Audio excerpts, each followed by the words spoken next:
Welcome in, everybody, and welcome back. My name is Jeremy Thomas, host of the Big Ball Capitalist Podcast. Great to see you. Great to have you in. Today's guest is Paul Wakim. He is the CEO and co-founder of TwnSqr, which is a PropTech company he created about 3 years ago, and he's killing it.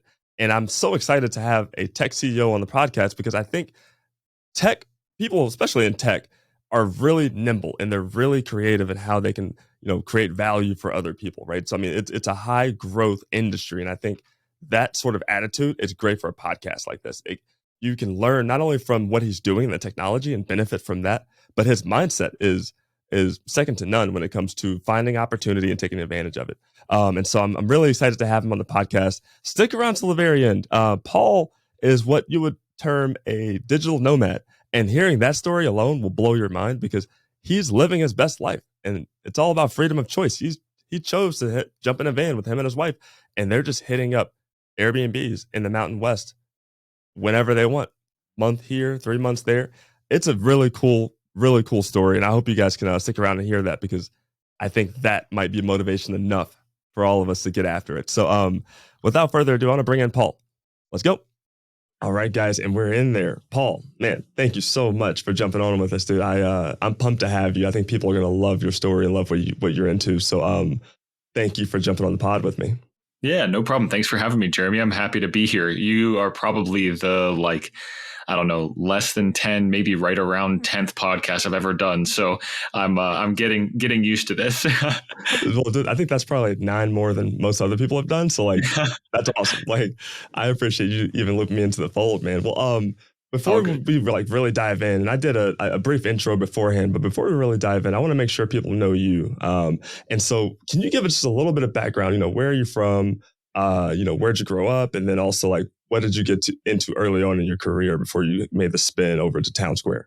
Yeah, definitely. So I am now the co-founder and CEO of TwnSqr, which is a PropTech startup primarily focused on real estate investing technology. I grew up in Pittsburgh, Pennsylvania, and my first business whenever I was real young was washing cars, detailing cars. And then I got into landscaping and then sneaker sales and sold a bunch of sneakers throughout college. I got a pair of the Red October Yeezys in college, and I'll never forget somebody tried to trade me their Cadillac CTS for this pair of shoes, in a back alley in the middle of Pittsburgh. So I've been entrepreneurial for my entire life. But when I graduated college, I got into real estate by starting a real estate photography company with my girlfriend at the time, who's now my wife. Shannon bought me a drone for my graduation present. And I said, wow, this is super cool. At the time, I was running a digital marketing company with a friend of ours whose wife was one of the largest real estate agents in Pittsburgh. And our business partner said, hey, you should come out and take photos with your new drone of my wife's listings. So I went out, took some photos with the drone. They were terrible. But then I drove down the street and saw another for sale sign from another real estate agent and said, all right, let's see what happens. I called that real estate agent, and she just so happened to be the largest real estate agent in Pennsylvania at the time, selling 180 houses per year. So she said, yes, I want drone photos. Yes, I want everything that you have to offer. And can you take photos of the inside of houses as well? And I said, yes, of course I can. I had no idea how to take photos of the interior of homes. So I totally faked it, put together a fake portfolio of properties that I had photographed. And the rest was history. Now we own one of the largest real estate photography companies on the East Coast, based in Pittsburgh. My wife now runs that while I've been trying to figure out the world of PropTech startups. Goodness gracious, man. And what's the name of that company again, that photography company? Yeah, Flyover Properties. So it was totally a not serious company. Whenever we started the business, we're like, what name can we come up with? And we haven't ever changed the name before. So we're going to stick with it. So Flyover Properties, and my wife now runs that business while I do TwnSqr and the world of PropTech. Dude, that's so cool, man. I'll drill down on that for a minute because I too, like you, incredibly entrepreneurial, and that I love that story, right? Like just Thanks. it was one step of like, okay, I see opportunity, and then another step of like initiative, right? You kind of knew to go down the street and like, pitch the same sort of deal and sort of realize like, hey, there's a whole market for this. I can create a business out of this. That's so cool, man. I think I knew that, but then you reminded me, I'm like, okay, clearly we need those services. So like I need to reach out to you after the pod to actually talk to you about that. So that's really cool. And Thank you. so from there, right? So and you went to Pitt, is that right? University of Pittsburgh. So I went to Duquesne for my freshman year and thought, oh, this school's small. I need to go to a bigger school. I have a great GPA. And then I transferred to Pitt the summer between my freshman and sophomore year, and Pitt kicked me in the face. Pitt was another beast. I got totally demolished at Pitt, and I think I graduated with like a 2.6 GPA or something terrible like that. So yes, I graduated from Pitt with a degree in economics, but it was brutal. I should have stayed at Duquesne. Well, I mean, it clearly worked out for you, man. So I'm glad to know that like it doesn't always require like the GPA to make things happen. And so from Pitt, you had the photography company. When did you make the pivot over to TwnSqr? And then I would really want to dive into, TwnSqr and like what you're offering there. Yeah, definitely. So started the photography business in the middle to end of 2016. And then I was the only photographer for a long time. My girlfriend at the time, was doing all the scheduling, handling all the communications with the different real estate agents. I was working some part-time jobs while we were trying to build this business that we kind of fell into. Mm-hmm. And then we started doing some photography appointments for really big flippers, rehabbers, and really, really successful real estate investing focused agents in the Pittsburgh market. And I could see, okay, like these guys are making a lot of money, but really the guys that are making all the money are the big landlords that they're managing the properties for, and I'm taking photos of the properties for. And generally, I just got really immersed with the real estate agents and the real estate investing companies that we were taking photos for. So I started listening to a bunch of different podcasts, as everybody does that gets into real estate investing. I started listening to Bigger Pockets, started reading every single book that people recommended on there, and got into real estate investing in the Pittsburgh market. I got my license, got access to the MLS. I was with Coldwell Banker for a while. And then I realized that there's no real estate without a seller. Duh. Right. But I realized like, okay, there is no such thing as real estate if somebody doesn't want to sell their house. I'm talking to all of these homeowners and all these real estate investors and all these agents about why people are selling their houses. Mm-hmm. And it dawned on me that everybody says the same, like 4, maybe 5, maybe 6 things. Mm-hmm. So I had access to the MLS. I was listening to all these podcasts about real estate investing and finding motivated sellers and all this stuff. And I know what motivates people to sell their house. So I taught myself how to code so that I could build an algorithm to interpret those reasons for people selling, like debt, like divorce, like death in the family, like issues with the exterior of your house, like fines from the city. I built this algorithm to predict who was going to sell their house next so that I could sell more houses as an agent or buy more houses or wholetail more houses. And that was around 2018-ish that I dove into the world of Python and learning how to code. Just for the listeners, for those who aren't, deep into the real estate game, wholetailing. Can you quickly just define what you mean by wholetailing? Yeah. So wholetailing is like a play on the word wholesaling. Mm-hmm. So retail real estate is whenever I go to a real estate agent and say, hey, John Smith, will you list my house? That's retail real estate. Wholesale real estate is a whole other thing where you half buy a house and then turn around and sell it before you actually purchase it. We can get into what that is. Wholetailing is the marriage of those two. So what I was doing was I was going out, finding motivated sellers, taking down the property, purchasing the property, and then selling it to a buyer that I knew. Immediately after purchasing it. So my biggest win there that I love to talk about is I predicted the sale of a house right around the corner from where I was living at the time. And I ended up, after 2 years of going through courts and all these different things that we could get into, but it's pretty complicated. Right. I purchased the house for $1 and sold it to my landlord, purchased it, took it down, took title, and then sold it to my landlord for $86,000 the next day. So yeah, that was exciting, and that's a whole tale. Paul, man, welcome to the show. Goodness gracious. That is fantastic. Oh, Lord. That's awesome, man. I have to mention that I did spend like $25,000 on attorney's fees. So it's not like I had just $1 invested. That's unbelievable, man. Was that just for my own knowledge, was that a conservatorship issue? It was. It was one of the first ones in Western Pennsylvania. Yep. And that's been like a hot button issue that for the audience, that's for another episode, but that is a really cool strategy that it can be a little hairy as far as the legal issues that go into it. But like that, I'm glad you've introduced that concept because I'm definitely going to do an episode on that. Awesome. Good for you, man. So when you took it from there, so right. So you're at that point now, you're deep into the sort of real estate agency piece of it, but you're realizing there's an opportunity there. You sort of listed off, 4 to 6 things that you hear sellers say. And so you're like, okay, I'm an entrepreneur. I'm a problem solver. And this is where I'm assuming this is where TwnSqr, the idea, the concept was born out of.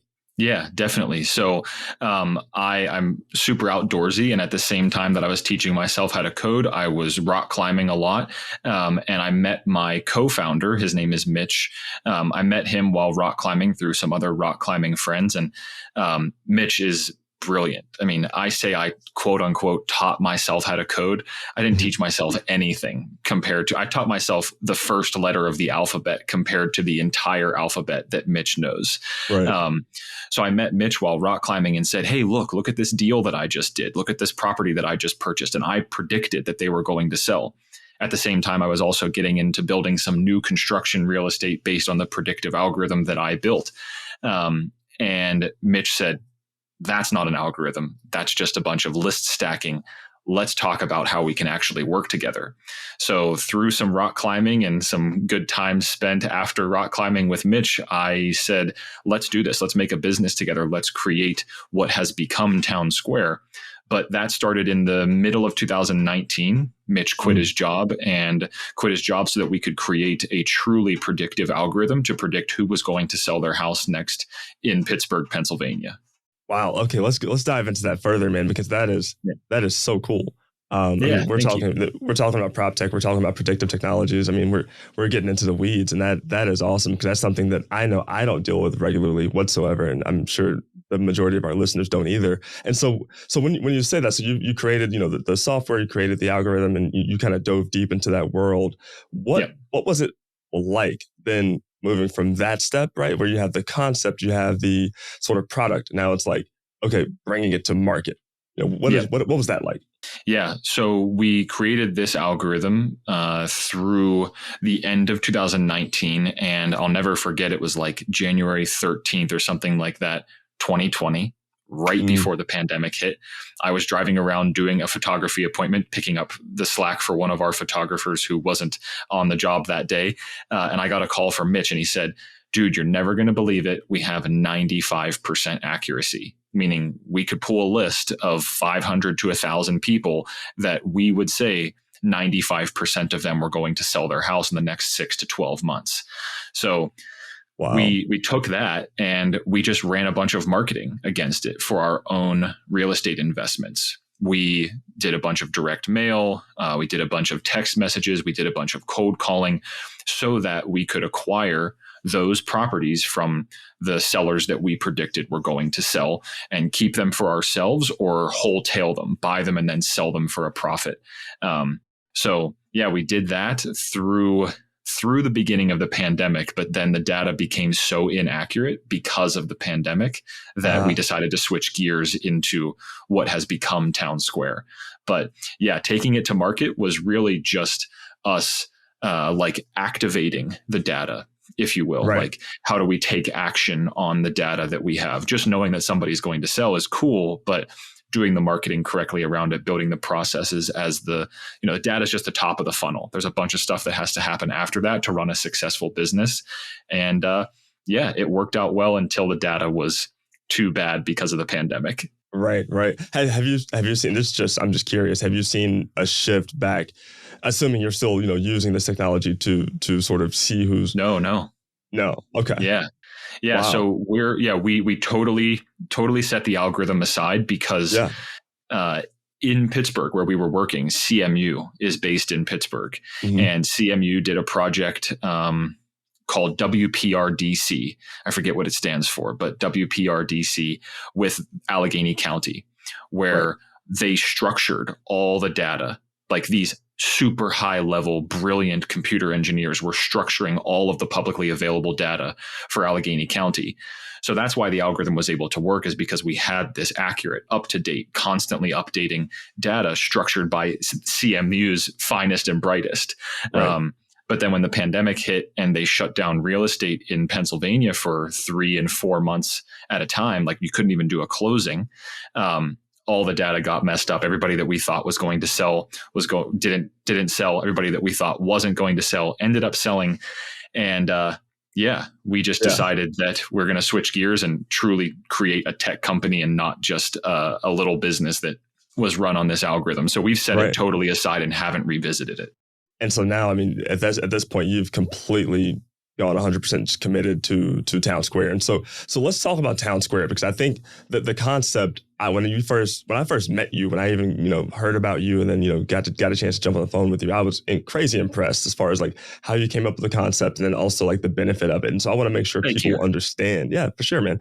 I want to make sure people understand that, understand the benefit of TwnSqr, like what they can use it for and what it's for. And so like, I wanted to have you dive in a bit on just the overall concept of it, and then also like what the value add is for the customer. Yeah, definitely. So TwnSqr as it exists today is a marketplace for real estate investors, wholesalers, wholetalers, landlords, really anybody that has enough experience in real estate to buy and sell properties themselves. They have the attorneys, they have the notaries, they know all the comps, they know everything. They're essentially real estate agents, but they don't have a license. They just know how to buy and sell properties really quickly because they've been in the business so long.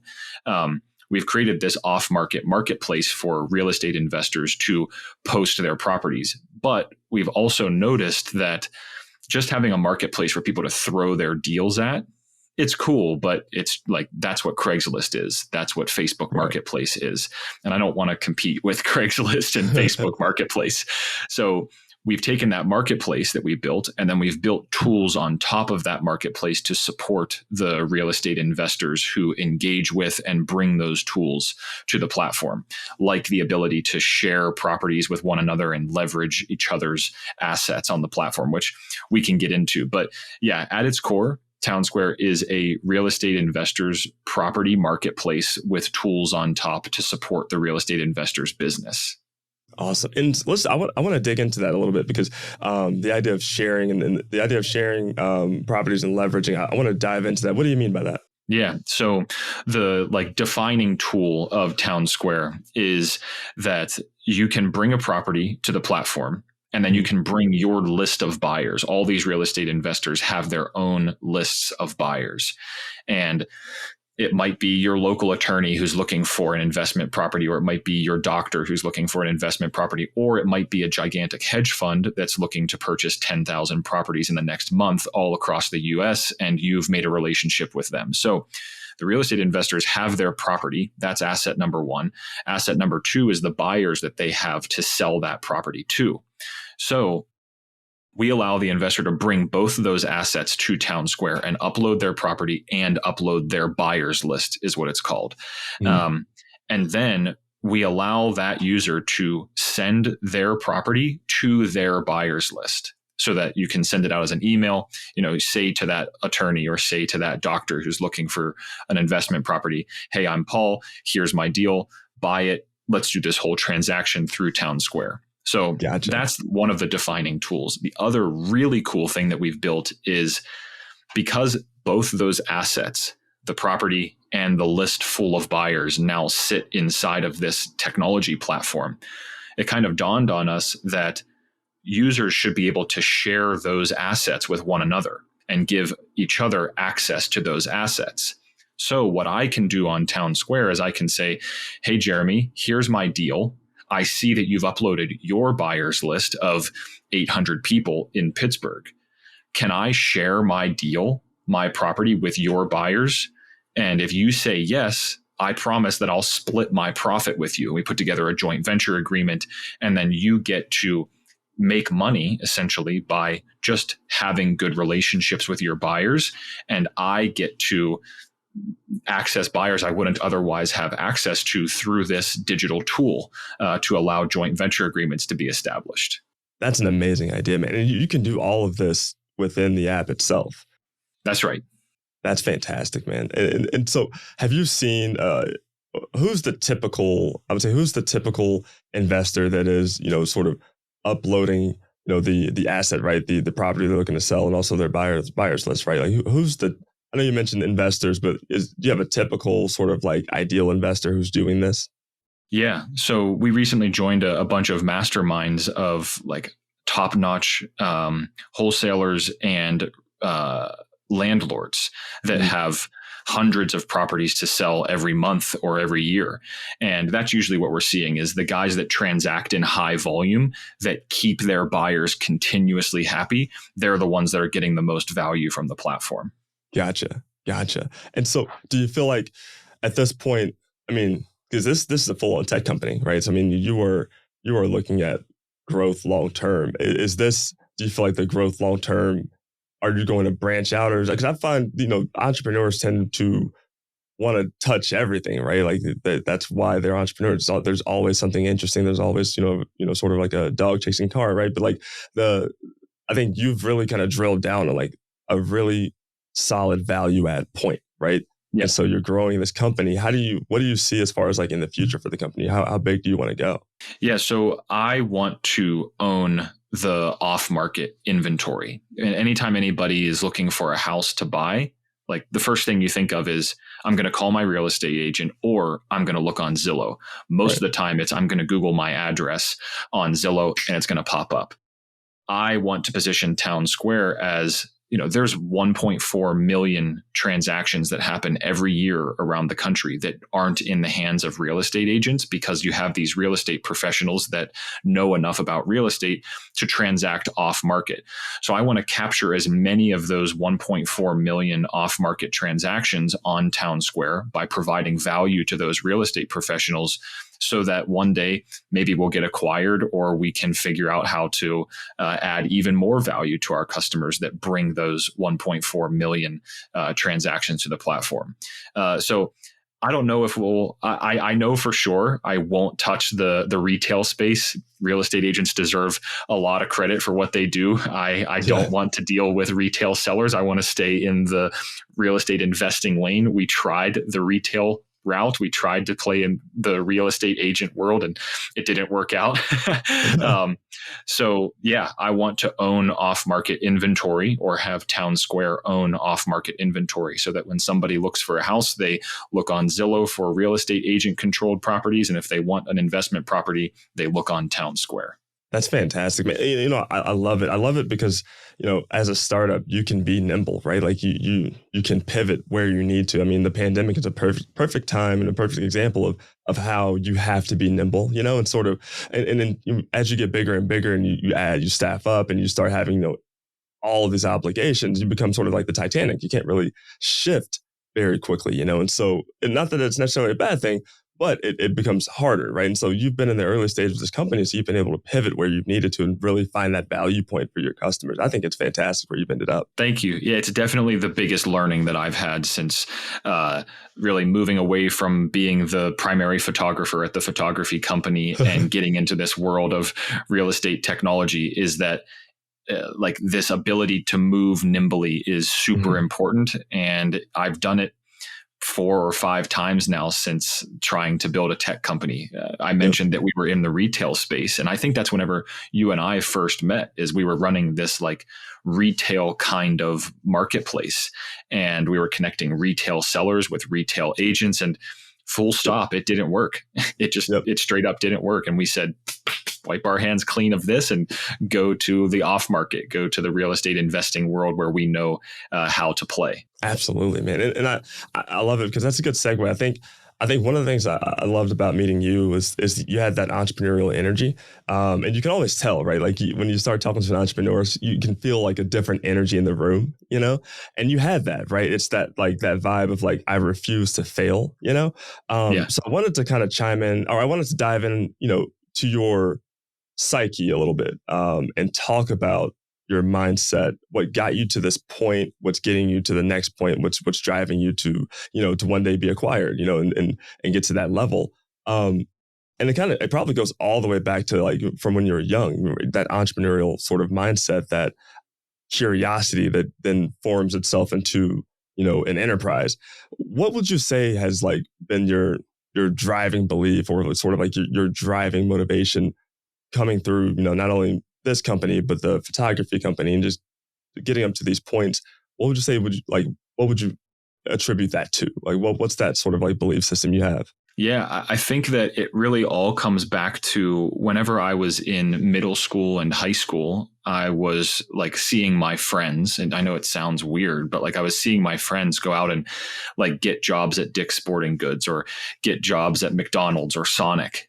And like, I just didn't want to be told what to do, and like you have to show up at this time and you have to be polite to the customers in this way and like follow some handbook of some person that is just older than me.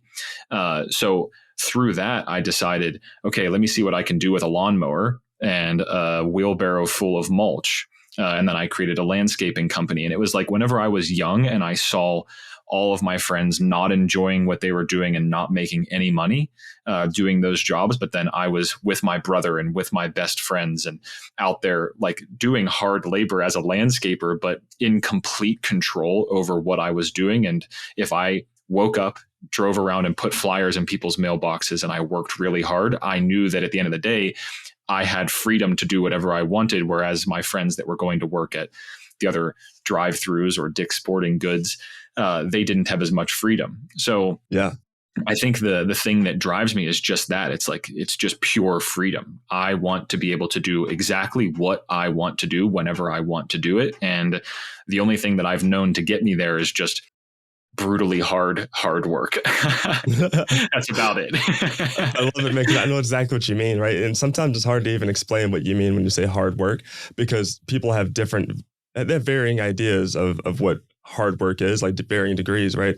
And I think until you've seen or experienced true hard work, it's hard to accurately understand what you mean by that. But I can tell you, man, I try not to say this often, where it's like, oh, I know how you feel. Like, but yeah. I can empathize in the sense that like it's a grind and you're doing it because you have a much bigger picture in mind as far as like where you can take this thing. And so I knew it with you the first time we talked, like you have sort of like an unlimited belief as far as like where you can take things. And so you're going to just go for it. And like you have that grind mentality and you're willing to do whatever it takes. That just jumps off the screen when I talk to you, man, because Thank you. That's how it is. I want to chat real quick about the freedom piece of it, because last time we talked, I think when we chatted, I told you I'm a massive fan of Wyoming. I have a buddy who lives out in Cheyenne, Wyoming. And we used to do like an annual trip to go see him, and we would go up to the mountains. And you kind of hit the nail on the head when we were talking about it. It's like a spiritual sort of movement, man. Like it just takes you away from like the chaos of every day, day in, day out, the grind, into like this headspace that you can really kind of focus on understanding who you are, what you're going for, your goals, your motivations. Like it's such a fantastic region. So I wanted to chat with you because you're doing something really cool. You're going for it. You're out west now. So I wanted to kind of let the viewers know what you're up to. Yeah, definitely. So in 2020, right as the pandemic hit, right as we were realizing that the predictive algorithm business wasn't working, but the photography business was coming back online, my wife and I took a 1-month-long road trip across Colorado to see if we wanted to live in Colorado. So we visited 4 or 5 towns in Colorado, and we settled on Boulder, Colorado, as like one of the last days that we were there. So at the end of 2020, October 2020, we picked up and moved all of our stuff to Boulder, Colorado. And at the time, my wife was running the real estate photography business totally remotely, quote unquote, remotely, because our clients, the real estate agents that we're taking photos for, they're super happy. But Shannon, my wife, doesn't have to go out and take the photos. Our photographers are some of the greatest people alive, and they go out and they interact with the real estate agents. So we picked up and moved everything, including my wife, who was running the real estate photography business, to Boulder, Colorado, stayed in Boulder for a year and a half, almost 2 years, and then again picked up everything and said, our total life is remote. My co-founder, he's remote. Our director of sales for TwnSqr, he's remote. Our developers are remote. Our team over in Pakistan is obviously remote. Everybody's remote. So why don't we pick up and move a lot? So in April of this year, beginning of May, we decided that we were going to try and live in Airbnbs across the Mountain West. So I'm currently in Bend, Oregon for a month. I've been here for a week and a half or so. And I'm super, super, super fortunate to be able to have this freedom of traveling around at a month to 3 months at a time, testing out these beautiful mountain towns for where I might want to settle down or come back to in a year if I keep traveling around. So yeah. We're fortunate to be traveling around across the Mountain West right now. Unbelievable, man. That's so cool. Thank you. That is so cool. And the fact that you understand the underlying, sort of benefit of it all is the freedom to choose, right? It's the freedom of choice. That's so cool. And it's something we preach on here. That's the importance of financial freedom as well. It's like, it's not so much you want to retire. It's more so you want to have a choice as to what you're doing and being able to choose something that's actually going to be enjoyable for you and your family. That's unbelievable, dude. Well, so I don't want to run over our time, so I want to make sure before we go, I want to make sure you have a chance to plug your socials as well as TwnSqr and then also the website. So feel free to plug whatever you want to as far as TwnSqr and your personal socials go.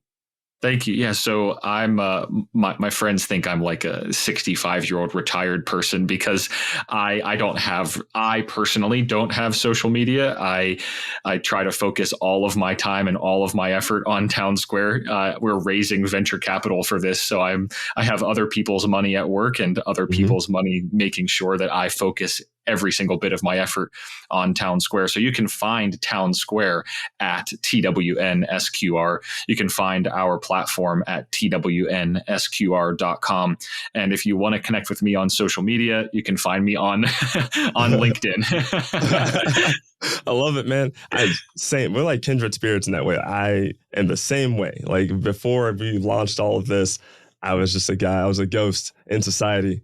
I existed only in the vacuum. So I totally get it, man. That's awesome. Well, thank you so much. I know how busy you are. You have a lot going on. So I really appreciate you jumping on, educating the people. To the listeners, thank you all for joining us. I really, really do appreciate it. As always, if you have any questions, feel free to reach out to me on Instagram at Big Law Capitalist, also on LinkedIn at Jeremy Toms. And so I'll jump off now. Paul, it was an absolute pleasure. Hopefully we can catch up again really, really soon. We definitely need to. And definitely. To the viewers, I'll see you guys next time. All right. Thanks, Jeremy. Peace.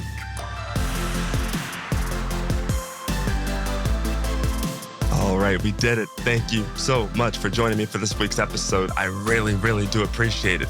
Do me a big favor. If you want to be a part of the Big Law Capitalist community to stay up to date with all of our latest episodes, you gotta hit that subscribe button. Super important.